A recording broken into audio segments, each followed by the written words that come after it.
It's Bige and Nichole, and on this month's episode of Your LexPD, we're going to be visiting the future. And for the Lexington Police Department, the future is now. We'll be highlighting technology that officers use to keep Lexington safe. That's what the Real-Time Intelligence Center, or Artic as we like to call it, is doing. So let's step into the state-of-the-art world of police technology. And answer some questions that the community may have to see how these systems work and to keep Lexington safe.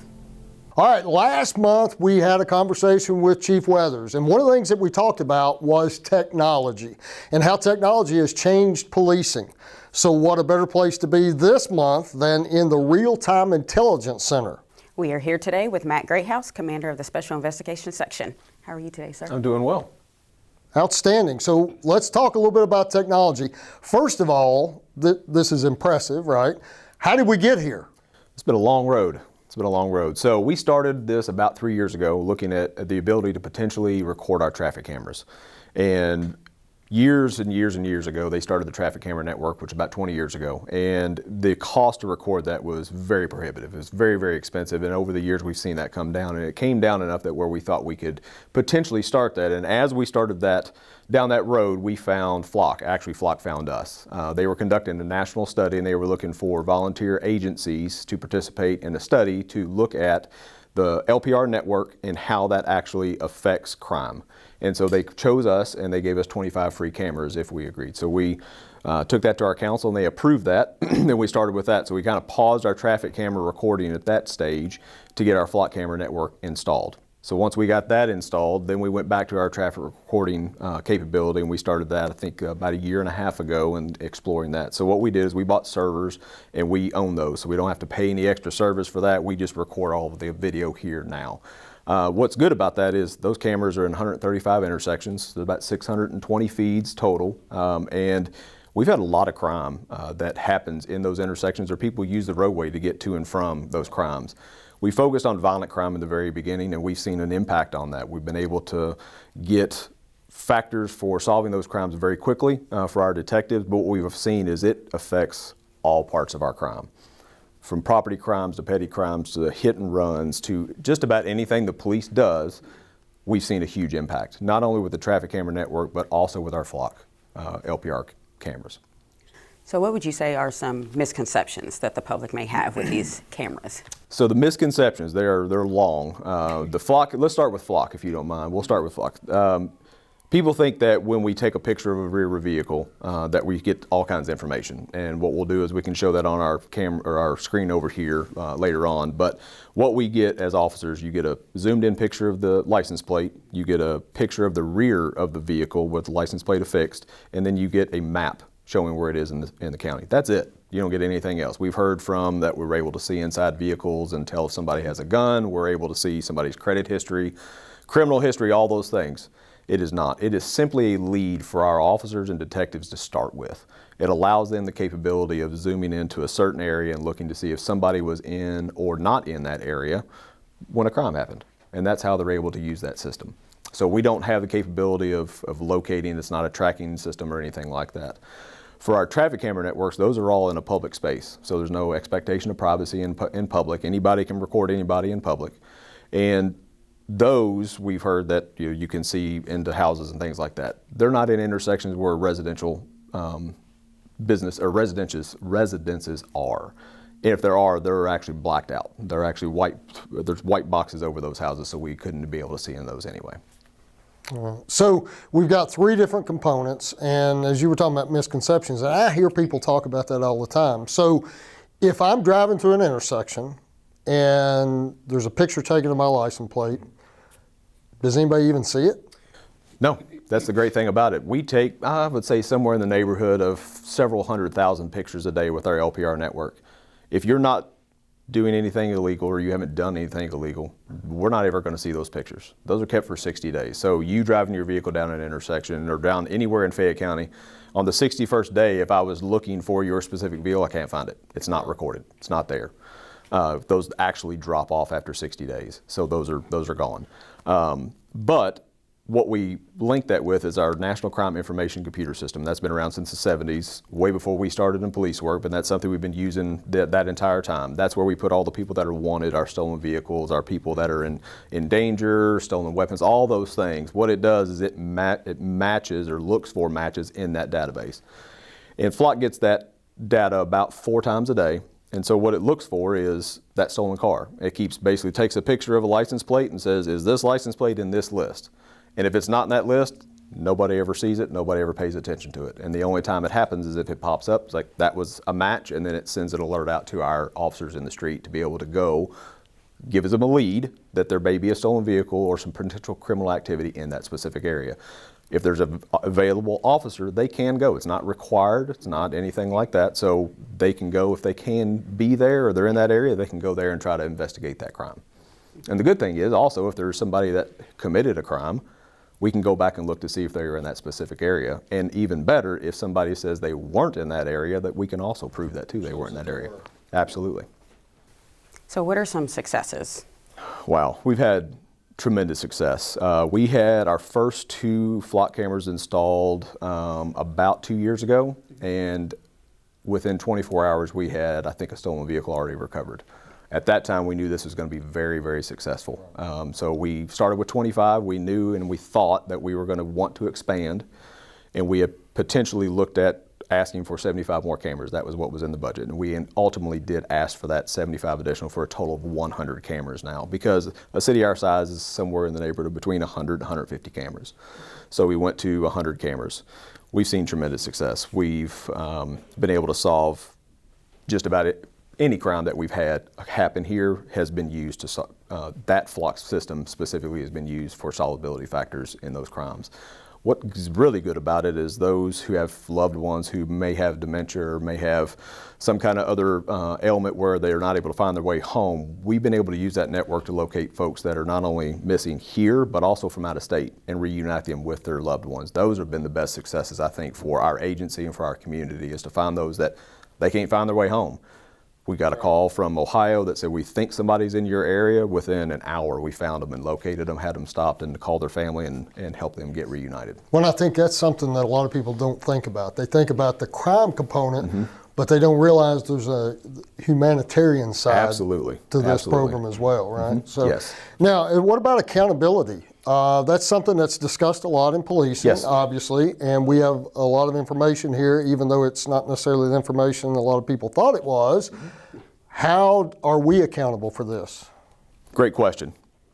We talked about the retention schedule for these cameras and what we keep those for, and that's for 60 days. Our traffic recordings are for 60 days, and also our Flock LPRs are for 60 days.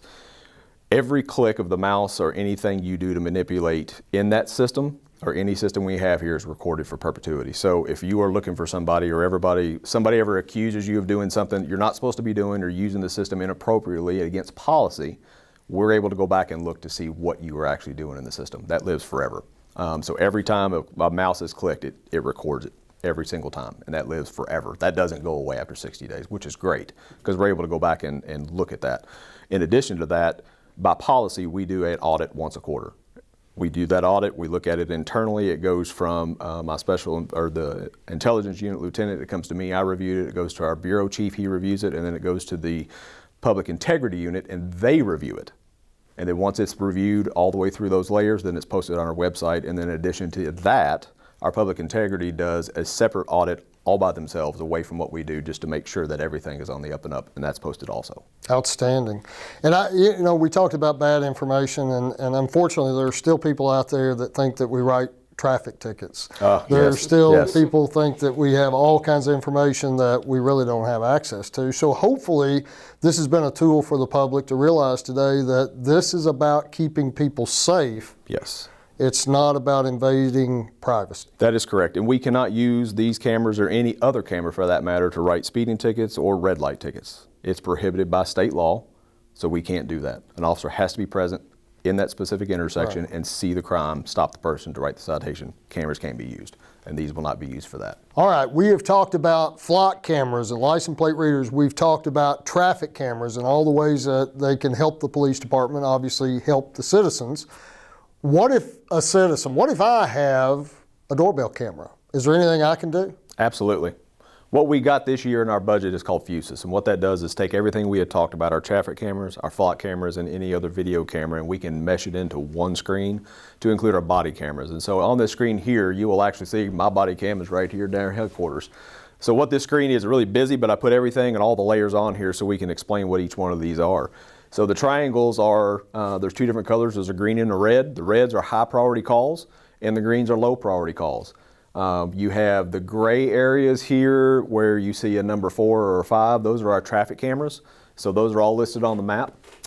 We have just regular locations, and then we have officers that are actually out in the field actively taking calls. So this is live right now, and you'll see the screen move and things like that. So our body cameras, there's a few different colors. There's blue, there's gray, and there's green with a red circle that is flashing. The blues mean they're just buffering and they're ready to be recorded if the officers activate them, and then you have the red flashing around the green that you'll see here right downtown. That's somebody actively recording right now. So at the end of our episodes, we always like to do a safety tip. So I have a camera. So how would I go about registering my camera to be part of the Fusus platform? Great question. So what you'll do is you will go to our website of connectlex.org. You're going to see this. And so what you'll do is you'll go down to the register your camera. You're going to scroll down and you're going to get the green tab here and you're going to click register.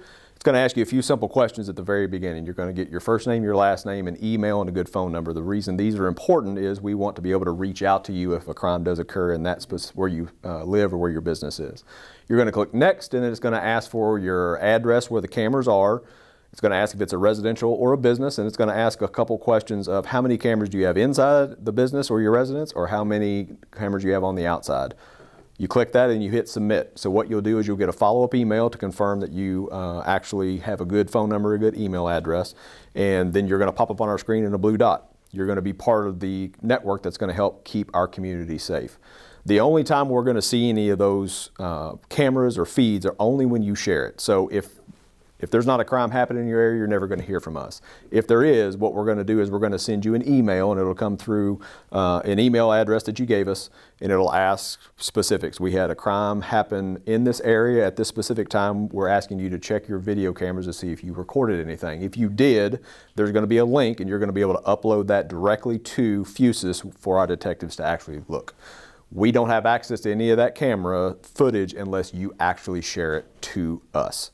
The next step would be is if you wanted to integrate those cameras, and those were our businesses in our community. We're asking them to participate to help keep our community safe. After you register, then you would be able to go online, also the same website, to go purchase a core device, and that would come from Fusus, and once you get that, they would actually help you integrate that into our system. That's when we would be able to view the cameras live and provide that real-time intelligence to our officers and our firefighters that are responding to your specific location.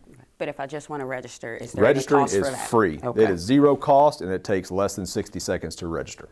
All right, so Commander, you mentioned earlier about the importance of witness information. So if I see a crime happen, maybe I don't see everything, right? Is that why the video is so important? It is.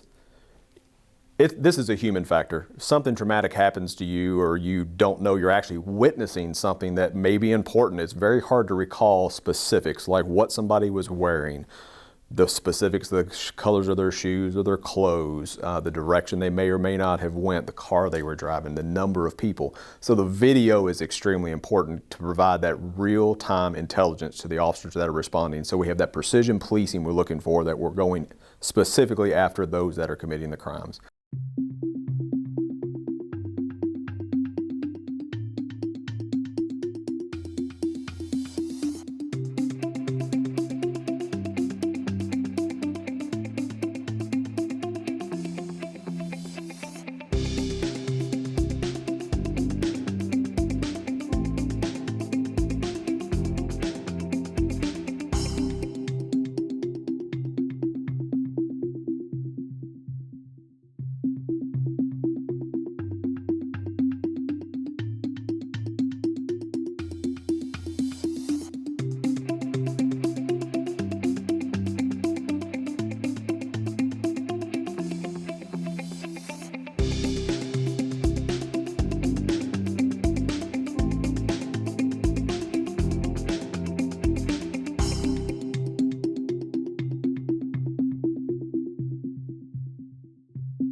We would like to thank Commander Greathouse today for talking to us about Artic and what that means for Lexington.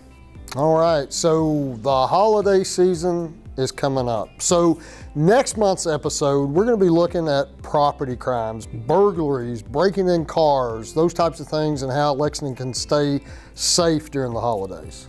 So please join us next month for Your LexPD.